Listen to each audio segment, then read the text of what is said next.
This story was sent to me by one of my subscribers on Twitter, and this is again, I feel like this is getting redundant. This is again proving that there is a certain sector in America that can get away with certain crimes.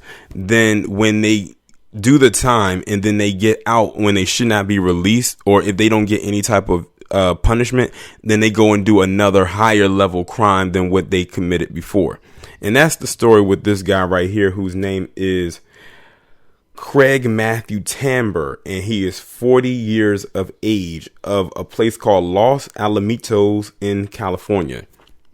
So basically the story goes that okay, let me take it back a little bit.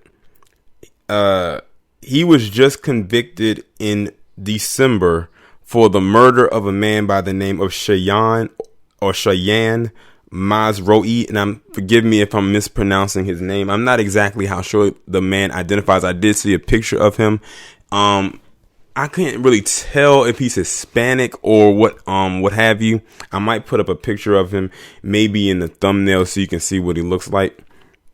But anyway, this man right here, he killed this man. He brutally basically stabbed him to death. And he was just sentenced to 56 years to life in prison, which I can just honestly say is well deserved.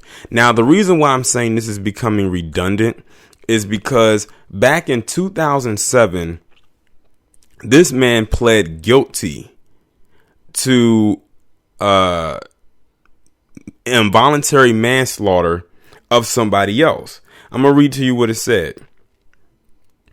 In 2007, he admitted to helping to kill a 26-year-old man who was beaten to death after stealing money from the former girlfriend of another white supremacist gang member. Now, the reason why I'm saying this is redundant is because this man was already serving time for this particular crime right here. And then in 2015, where he killed the person I'm talking about right now, which gave him the 56 years, this man had just got out of jail for what happened in 2007, and he ended up right back in jail for the murder of the person that's given him 56 years to life. This is why I say this is become a wash, rinse, repeat thing. He did this crime to somebody else, which almost lines up with the same type of crime he just did now.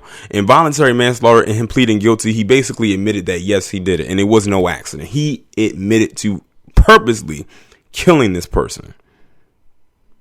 Now, when I was looking at one of the pictures involving the Craig Tamber guy, well, not Craig Tamber, but the one that he killed, it was something interesting that I saw on him. It had to do with something with his tattoos. You'll see it in the thumbnail. Now, the person that he killed, his name, like I said, his name is Cheyenne Masroi, and I'm probably messing up his name. They said he was killed by a white supremacist by the name of Craig Tamber after his tattoo was assumed to be an ISIS emblem. His tattoo actually read something in Israeli. I'm guessing that's Israeli. And I can't pronounce it, but it's spelled ESHGH, which means love in Farsi, which is spelled FARSI.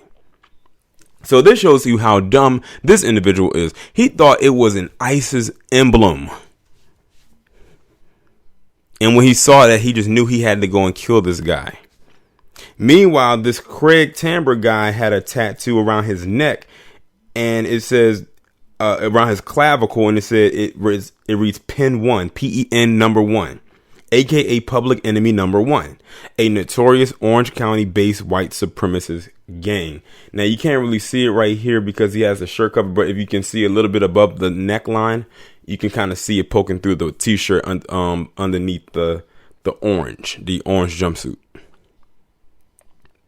Now, I think something also did happen to his girlfriend. I'm not entirely sure. I might have to turn that into a separate video if I find any information about her, because his girlfriend definitely played a part in it, because basically also what happened, it says that the guy he killed got into it with his girlfriend.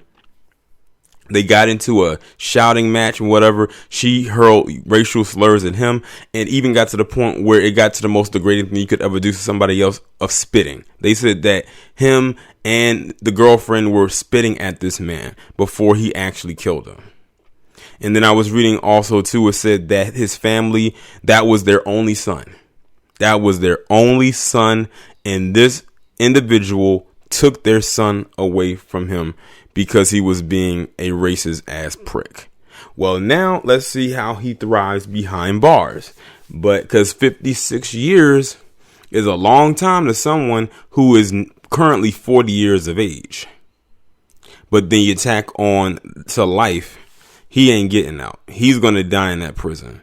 Whether he dies of old age or he gets taken out before, it's actually his time to go. But yeah, this is, like I said, is another wash, rinse, repeat thing, because if they would have just kept him in prison for the voluntary manslaughter from 2007, then this wouldn't have happened. Like I said, this man literally killed this man 3 months after he got out of jail from a previous manslaughter case that landed him in jail before.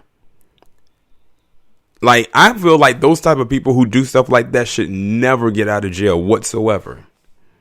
So that means he was in jail from around maybe, let's just say hypothetically, say 2008 to 2015. 3 months after he's released from jail, boom, he killed somebody else. The man's just a natural born killer. Like I said, any day that ends with the letter Y. Y'all let me know what y'all think about this down in the comments. Like, share, subscribe. Make sure you follow me on Twitter if you haven't done so already. Have your notifications turned on, and I will talk to you in the next one.